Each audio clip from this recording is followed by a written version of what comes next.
Hello guys, welcome to Array's Tutorials. I am your tutor Aman and this is the 4th class of electricity. Today we are going to learn about Ohm's law. इससे पहले वाले video lecture में हमने देखा था कि what is electric current and what is potential difference. आज हम इन दोनों क्वांटिटीज़ में एक रिलेशनशिप एस्टेब्लिश करेंगे. So first of all we will see what is Ohm's law. Ohm's law gives a relationship between current and potential difference. Ohm's law हमें relationship देता है current और पोटेंशियल डिफरेंस के बीच में. ठीक है. According to Ohm's law, at constant temperature the current flowing through a conductor is directly proportional to the potential difference across its end. हम physics में दो क्वांटिटीज़ पढ़ते हैं. पहला होता है इन्वर्सली प्रोपोर्शनल, दूसरा होता है डायरेक्टली प्रोपोर्शनल. ये हमने मैथ्स में पढ़ा होगा 6th या 7th में, लेकिन आप लोग को अभी याद नहीं होगा. तो हम बेसिकली इसके बारे में जान लेते हैं. सबसे पहला होता है डायरेक्टली प्रोपोर्शनल. डायरेक्टली प्रोपोर्शनल मतलब ये होता है कि अगर दो क्वांटिटी एक दूसरे के डायरेक्टली प्रोपोर्शनल है, तो अगर हम एक क्वांटिटी को डबल करें तो दूसरा क्वांटिटी भी डबल हो जाए, या फिर एक क्वांटिटी को अगर हम हाफ़ करें तो दूसरा क्वांटिटी भी हाफ़ हो जाए. मतलब एक को अगर बढ़ाएं तो दूसरा भी बढ़ना चाहिए, और एक को अगर घटाएं तो दूसरा भी घटना चाहिए. वहीं इन्वर्सली प्रोपोर्शनल मतलब ये होता है कि अगर हम एक को बढ़ाएं या फिर डबल करें तो दूसरा हाफ़ हो जाए. मतलब एक को जितना बढ़ाएं वो उतना घट जाए. अगर हम एक को हाफ़ करें तो वो दूसरा वाला डबल हो जाए. ठीक है. ये होता है डायरेक्टली प्रोपोर्शनल और इनडायरेक्टली प्रोपोर्शनल. यहाँ पर हम डायरेक्टली प्रोपोर्शनल की बात कर रहे हैं ओम्स लॉ में. So according to Ohm's law at constant temperature, Ohm's law का सबसे इम्पॉर्टेंट पॉइंट ये है कि इसके लिए एक बैरियर है कि को हमेशा टेम्परेचर कांस्टेंट होना चाहिए. टेम्परेचर कांस्टेंट क्यों होना चाहिए ये हम आगे पढ़ेंगे. ठीक है. The current flowing through a conductor is directly proportional to the potential difference across its end. अगर किसी भी कंडक्टर में जो करंट फ्लो हो रहा है, कि कोई कंडक्टर मतलब हम वायर ले सकते हैं, वायर कोई यहाँ पे कंडक्टर लिखा हुआ है. अगर किसी वायर में अगर कोई करंट फ्लो हो रहा है तो वो करंट उसके अक्रॉस उसके दो एंड होंगे. मतलब कोई भी वायर होगा तो उसके दो एंड होंगे, एक इस साइड एक उस साइड. कोई भी लाइन होता है उसके दो एंड होते हैं. ठीक है. तो उस दोनों एंड पर अगर हम पोटेंशियल डिफरेंस को नापें और उसमें जो करंट फ्लो हो रहा है उसको नापें तो वो दोनों एक दूसरे के डायरेक्टली प्रोपोर्शनल होगा. मतलब अगर हम करंट को इंक्रीज़ करें तो पोटेंशियल डिफरेंस भी इंक्रीज़ होगा. अगर हम करंट को डिक्रीज़ करें तो पोटेंशियल डिफरेंस भी डिक्रीज़ होगा. ठीक है. अब हमने देखा कि current is directly proportional to potential difference. Potential difference को वोल्टेज भी कहा जाता है, इसलिए इसे V से डिनोट किया है. I is directly proportional to V. तो अब हम प्रोपोर्शनैलिटी का साइन हटाने के लिए एक कॉन्स्टेंट लेंगे R. ठीक है. V is equal to I R लिखेंगे, जिसमें V पोटेंशियल डिफरेंस है, I करंट है और R रेजिस्टेंस है. नेक्स्ट वीडियो में हम पढ़ेंगे रेजिस्टेंस के बारे में. रेजिस्टेंस के बारे में बहुत चीज़ें पढ़ने वाले हैं, उसका लंबा वीडियो जाएगा. ठीक है. अब ये formula V is equal to I R हमारे लिए बहुत ज़्यादा इंपॉर्टेंट है. ठीक है. इस पे हमारे पास क्वेश्चंस ही क्वेश्चंस मिलेंगे, बहुत ही ज़्यादा क्वेश्चंस. पेपर में भी 1-2 क्वेश्चंस हमें मिल जाएंगे. ठीक है. तो V is equal to I R को समझने के लिए हम इस ट्राइंगल से समझ सकते हैं.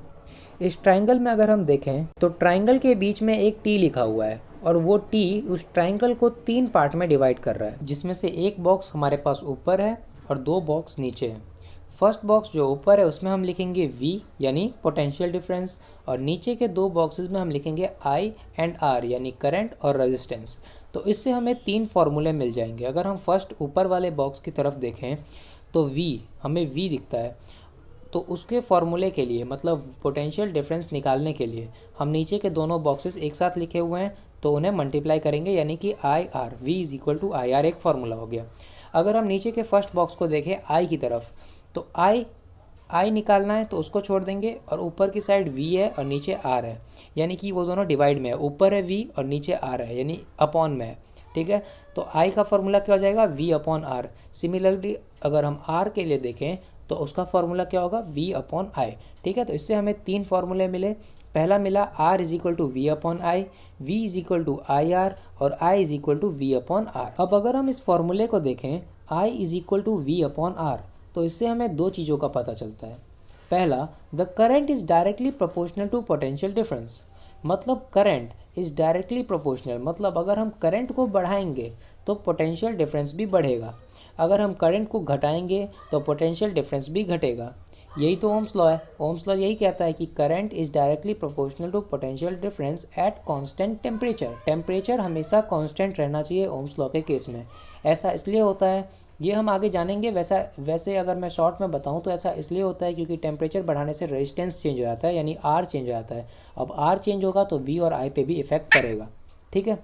और दूसरे पॉइंट की बात करें तो the current is inversely proportional to resistance, मतलब करंट इज़ इन्वर्सली प्रोपोर्शनल, मतलब अगर हम करंट को बढ़ाएंगे तो रेजिस्टेंस घटेगा, और अगर हम करंट को घटाएंगे तो रेजिस्टेंस बढ़ेगा, ठीक है। हमने 3 फार्मूले पढ़े।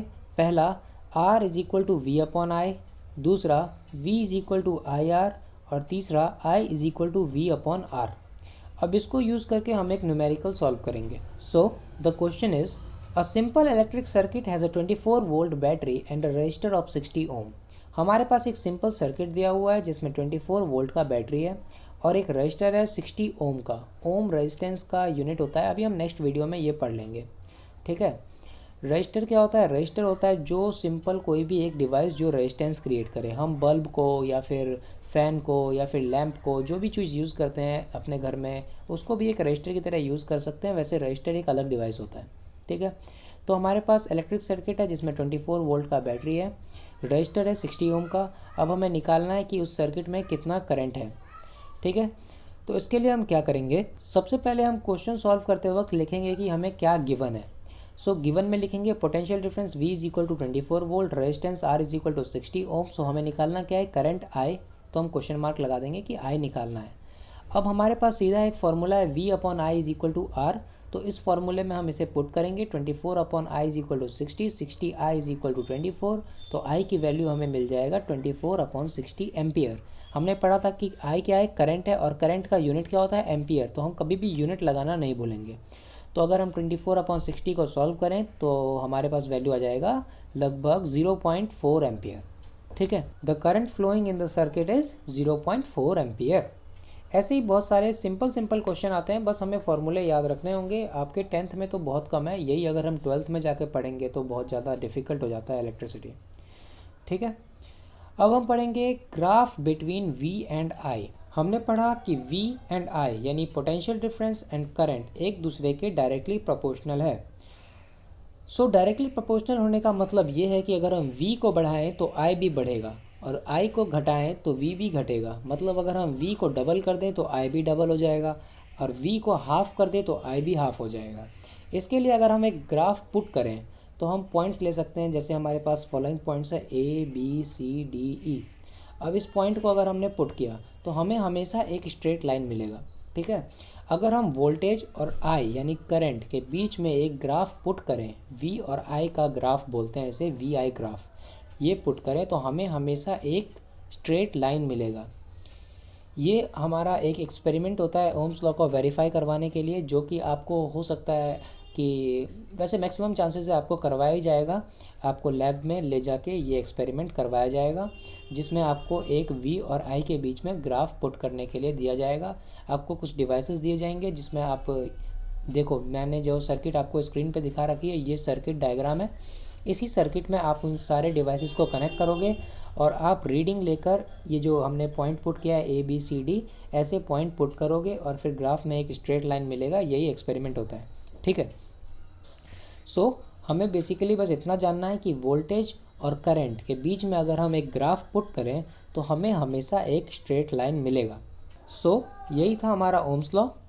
एक बार रिवाइज कर लेते हैं। According to Ohm's law, at constant temperature, the current flowing through a conductor is directly proportional to potential difference across its end। मतलब अगर कांस्टेंट टेम्परेचर हो, ये वर्ड हमेशा लिखना है कि कांस्टेंट टेम्परेचर होना चाहिए, क्योंकि कांस्टेंट टेम्परेचर ना होने से मतलब टेम्परेचर चेंज बढ़ने से और या फिर घटने से हमारा रेजिस्टेंस चेंज हो जाता है, जिसकी वजह से V और I की रीडिंग गलत आ जाती है, ठीक है।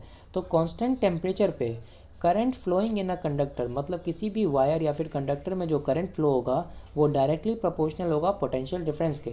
मगर उस वायर में अगर हम करंट को बढ़ाएं, मतलब मान लो डबल कर दिया, तो हमारा पोटेंशियल डिफरेंस भी डबल हो जाएगा। या फिर अगर हम करंट को हाफ़ कर दें तो हमारा पोटेंशियल डिफरेंस भी हाफ़ हो जाएगा। यही हमारा ओम्स लॉ है, बस यही बेसिक था, ठीक है। Thank you for today. In next class we will learn about resistance.